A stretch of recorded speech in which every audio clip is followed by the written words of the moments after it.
Hi guys, welcome to YouTube channel YRS class में एक बार फिर से आप सभी लोगों का बहुत बहुत स्वागत है। तो दोस्तों, सेट नंबर 6 2020 824 NO कोड में खंड का के भौतिक विज्ञान के जितने भी प्रश्न थे, इसके पहले के वीडियो में मैंने उन सभी प्रश्नों को अच्छे तरीके से बता दिया था। यदि अभी तक वो वीडियो नहीं देखे हैं तो नीचे डिस्क्रिप्शन में लिंक दिया है, वहां पर उस वीडियो को देख सकते हैं। तो दोस्तों, आज के इस पूरे वीडियो में हम खंड खा रसायन विज्ञान, दोस्तों रसायन विज्ञान में जितने भी प्रश्न हैं 1 नंबर 2 नंबर 4 नंबर 6 नंबर के, मैं उन सभी प्रश्नों को इस पूरे वीडियो में अच्छे तरीके से बताने वाला हूं।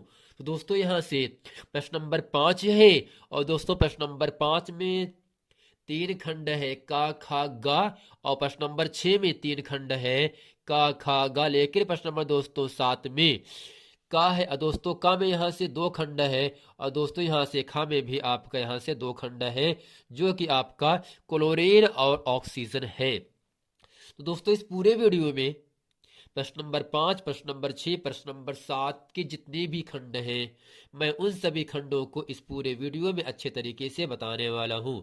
दोस्तों, यहाँ आपके सामने प्रश्न नंबर 5 का क्या कह रहा है, निम्नलिखित यौगिकों में अम्लीय लवण कौन सा है। यानी वे लवण, ऐसा लवण जिसमें अम्ल की मात्रा कुछ न कुछ पाई जाए। दोस्तों, यहां से पहला ऑप्शन है NaCl, जिसे कहा जाता है सोडियम क्लोराइड, जिसे कहते हैं नमक का सूत्र। और दोस्तों, दूसरा है Na2SO4, जिसे कहा जाता है सोडियम सल्फेट। तीसरा है NaHSO4, जिसे कहा जाता है सोडियम बाई सल्फेट। और दोस्तों, यहाँ चौथा आपके सामने आता है KCl, जिसे कहा जाता है पोटेशियम साइनाइड। दोस्तों, इन चारों ऑप्शन में ऑप्शन नंबर यहाँ आपका तीसरा सही है, NaHSO4, जिसे कहेंगे सोडियम बाई सल्फेट। अर्थात यहाँ से निम्नलिखित यौगिक में अम्लीय लवण NaHSO4, जो कि इन चारों ऑप्शन में ऑप्शन नंबर आपका तीसरा सही है, जिसे हम सोडियम बाई सल्फेट भी कहते हैं। अब दोस्तों, खा कह रहा है जल को जीवाणु रहित बनाने के लिए उपयोग पदार्थ है। अर्थात दोस्तों, जल में जीवाणुओं को नष्ट करने के लिए हमें किस पदार्थ का उपयोग करना चाहिए। दोस्तों, पहला है धावन सोडा, दूसरा है फिटकिरी, जिसका सूत्र होता है K2SO4 Al2SO4 का होल थ्राइस इंटू 24H2O। तीसरा है बेकिंग सोडा, जिसका सूत्र होगा Na2CO3। चौथा यहां से दोस्तों विरंजक चूर्ण, जिसका सूत्र होता है CaOCl2। अर्थात दोस्तों, यहां से प्रश्न है जल को जीवाणु रहित बनाने के लिए उपयोगी पदार्थ है, जो कि दोस्तों इन चारों ऑप्शन में ऑप्शन नंबर यहाँ आपका चौथा सही है, विरंजक चूर्ण, जिसका सूत्र होता है CaOCl2, जिसे कहते हैं कैल्शियम ऑक्सीक्लोराइड कहा जाता है। यानी जल को जीवाणु रहित बनाने के लिए कैल्शियम ऑक्सीक्लोराइड, जिसे विरंजक चूर्ण कहते हैं, का उपयोग किया जाता है। अब दोस्तों, यहां से प्रश्न नंबर ग कह रहा है क्षारीय धातु ये है BeMgCa, beryllium magnesium calcium, lithium sodium potassium. और दोस्तों, यहां से beryllium aluminium gallium calcium, silver AU argon.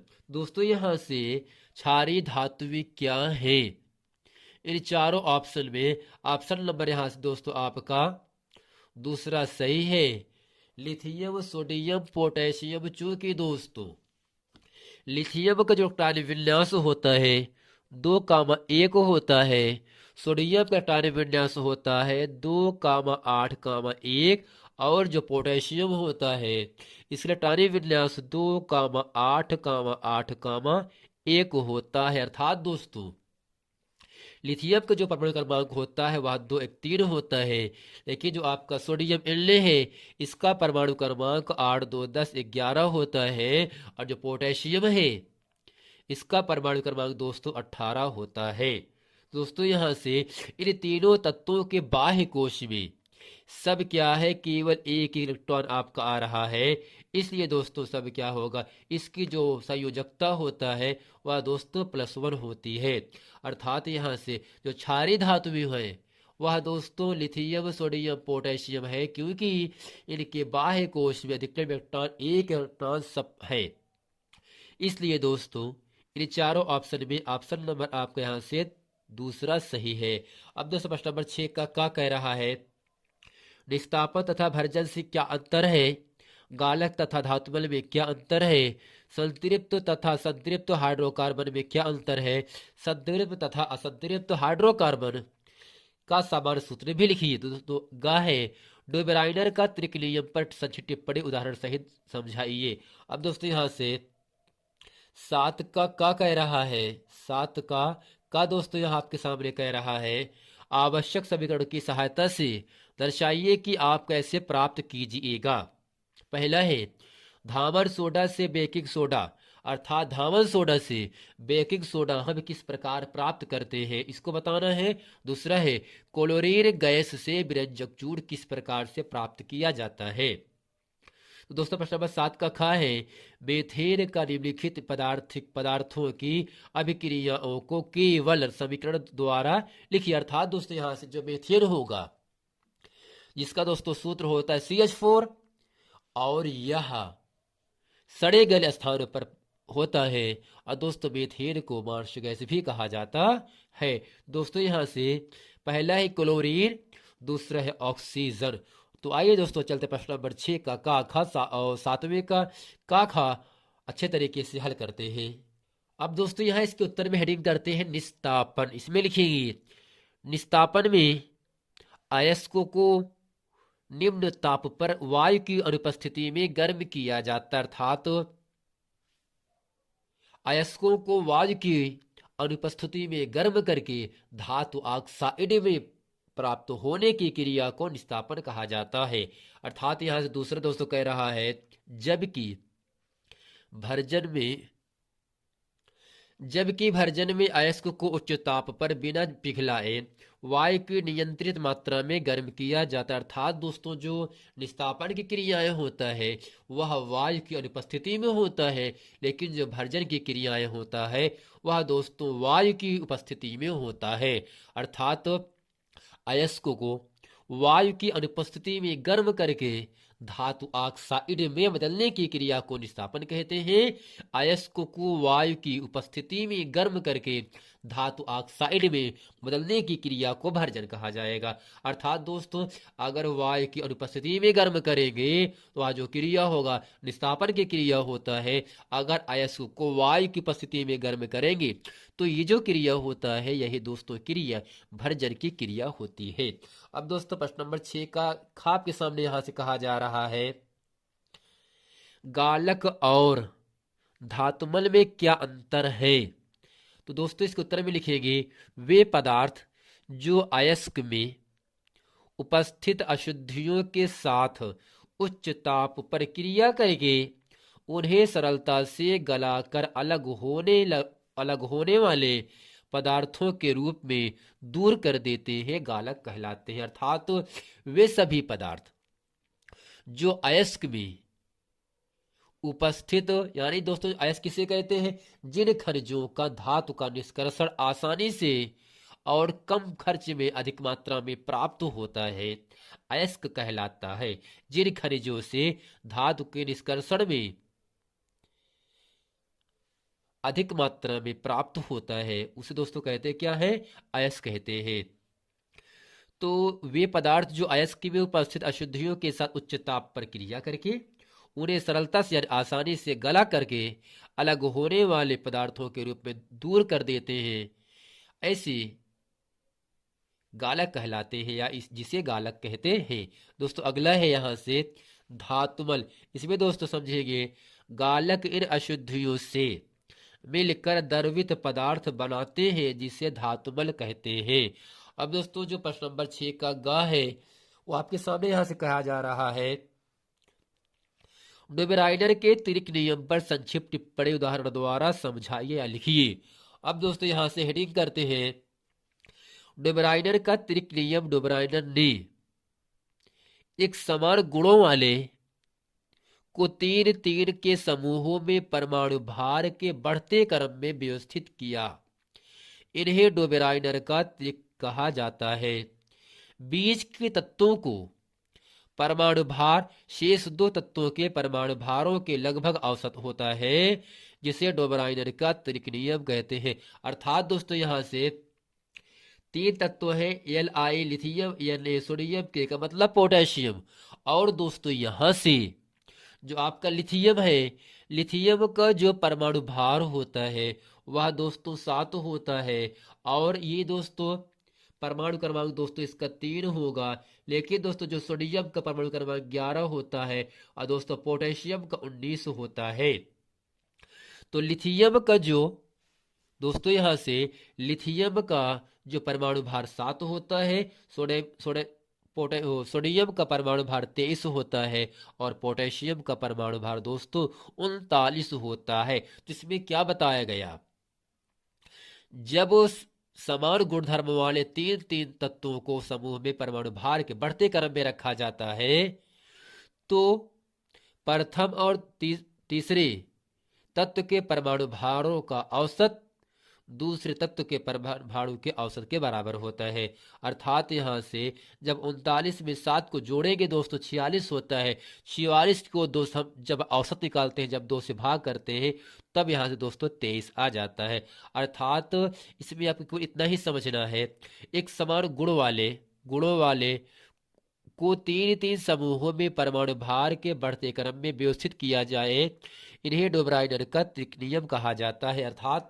जब तीन तत्वों को उसके परमाणु भार के बढ़ते क्रम में रखा जाता है तो प्रथम और तृतीय तत्व के परमाणु भारों का योगफल द्वितीय तत्व के परमाणु भारों के योगफल के बराबर होता है। यही दोस्तों क्या होगा, डोबराइनर के त्रिक नियम का संक्षिप्त टिप्पणी है। अब दोस्तों चलते हैं प्रश्न नंबर 7 का आपके सामने यहां से कहा जा रहा है, संतृप्त और असंतृप्त हाइड्रोकार्बन में क्या अंतर है, इसका सामान्य सूत्र लिखिए। अब दोस्तों यहां से हेडिंग करते हैं, सबसे पहले संतृप्त हाइड्रोकार्बन। इसमें लिखेंगे वे हाइड्रोकार्बन यौगिक जिनमें कार्बन की चारों संयोजकताएं एकलबंध द्वारा पूर्ण होती है, जुड़ी होती है, संतृप्त हाइड्रोकार्बन यौगिक कहते हैं। इसका सामान्य सूत्र CnH2n+2 होता है। और दोस्तों इसे ही कहा जा, यानी जहां पर जो लिखा गया CnH2n+2, यही दोस्तों एल्केन का सामान्य सूत्र होता है। और दोस्तों दूसरा यहां से कहा जा रहा है, असंतृप्त हाइड्रोकार्बन यौगिक वे हाइड्रोकार्बन यौगिक जिनमें कार्बन कार्बन के बीच द्विक बंध या त्रिक बंध उपस्थित होता है, असंतृप्त हाइड्रोकार्बन यौगिक कहते हैं। इसका सामान्य सूत्र CnH2n, और दोस्तों यहां से दूसरा दिया है CnH2n-2, अर्थात एल्केन का सामान्य सूत्र CnH2n+2 होता है। एल्कीन का सामान्य सूत्र CnH2n होता है, जबकि एल्काइन का सामान्य सूत्र CnH2n-2 होता है। अर्थात दोस्तों कहने का मतलब ये होगा, जो संतृप्त हाइड्रोकार्बन यौगिक होता है इसमें कार्बन की चारों संयोजकताएं एकल बंध के द्वारा जुड़ी होती है, लेकिन असंतृप्त हाइड्रोकार्बन यौगिक में कार्बन कार्बन परमाणुओं के बीच द्विक बंध का मतलब डबल बॉन्ड या त्रिक बंध का मतलब त्रिपल बॉन्ड उपस्थित होता है, जिसे असंतृप्त हाइड्रोकार्बन यौगिक कहते हैं। अर्थात दोस्तों संतृप्त हाइड्रोकार्बन में सिंगल बॉन्ड होता है, लेकिन असंतृप्त हाइड्रोकार्बन यौगिक में डबल बॉन्ड या ट्रिपल बॉन्ड होता है। अब दोस्तों प्रश्न नंबर 7 का क्या कह रहा है, आवश्यक समीकरण की सहायता से दर्शाइए कि आप कैसे प्राप्त कीजिएगा। पहला है धावन सोडा से बेकिंग सोडा। अर्थात दोस्तों जो धावन सोडे का सूत्र होता है वह दोस्तों होता Na2CO3, ये आपका जिसे सोडियम कार्बोनेट कहते हैं। अर्थात जब दोस्तों हम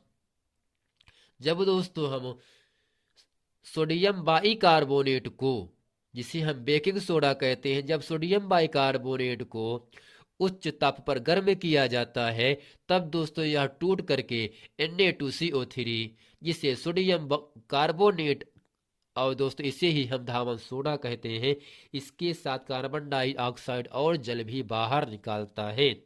अर्थात जब सोडियम बाइकार्बोनेट को, जब बेकिंग सोडा को उच्च ताप पर गर्म किया जाता है, तब यह धावन सोडा अर्थात सोडियम कार्बोनेट, कार्बन डाइऑक्साइड और जल प्राप्त होता है। दूसरा है क्लोरीन गैस के विरंजक चूड़, अर्थात दोस्तों जो क्लोरीन गैस होता है उसका जो विरंजक चूड़ जिसका सूत्र होता है CaOCl2, ये कैसे प्राप्त करते हैं?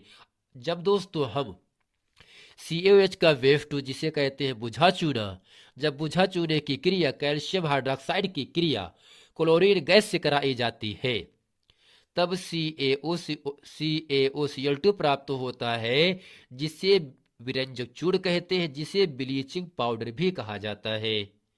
और दोस्तों यहां से इसके साथ जल भी प्राप्त होता है, अर्थात बुझे चूने की क्रिया क्लोरीन गैस से कराने पर ब्लीचिंग पाउडर या विरंजक चूड़ जिसका सूत्र CaOCl2 प्राप्त होता है और इसके साथ जल भी बाहर निकलता है।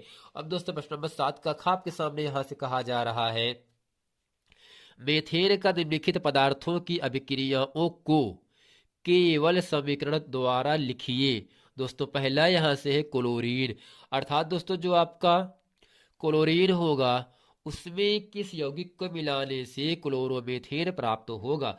अर्थात दोस्तों यहां से जब मेथेन की क्रिया क्लोरीन गैस से कराई जाती है, वो भी सूर्य के प्रकाश की उपस्थिति में, यानी मेथेन की क्रिया क्लोरीन गैस के साथ सूर्य के प्रकाश की उपस्थिति में जब कराई जाती है, तब दोस्तों CH3Cl जिसे क्लोरोमेथेन कहते हैं, इसके साथ दोस्तों HCl जिसे हाइड्रोक्लोरिक अम्ल कहते हैं, ये बाहर निकलता है।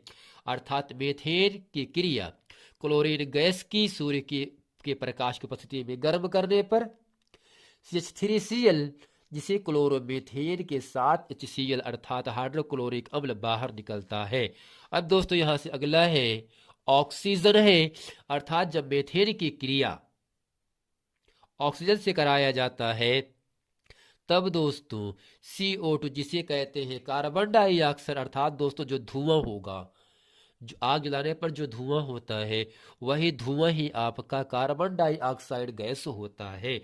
अर्थात मीथेन को ऑक्सीजन के साथ क्रिया कराने पर CO2 प्लस H2O प्राप्त होता है, इसके साथ दोस्तों ऊर्जा भी बाहर निकलती है। अर्थात यहां से कह सकते हैं मीथेन की क्रिया ऑक्सीजन से कराने पर कार्बन डाइऑक्साइड और जल प्राप्त होने के साथ ऊर्जा भी मुक्त होती है, ऊर्जा भी बाहर निकलती है। दोस्तों आशा करते हैं सेट नंबर 6 2020 824 NO कोड में जितने भी खंड खा रसायन विज्ञान के सभी प्रश्न थे, वे सभी प्रश्नों को मैंने इस पूरे वीडियो में अच्छे तरीके से आप लोगों को पढ़ा दिया। दोस्तों आशा करते हैं ये पूरा प्रश्न वीडियो आप लोगों को अच्छे तरीके से समझ में आ गया होगा। मिलते हैं दोस्तों नेक्स्ट वीडियो में, तब तक के लिए थैंक यू।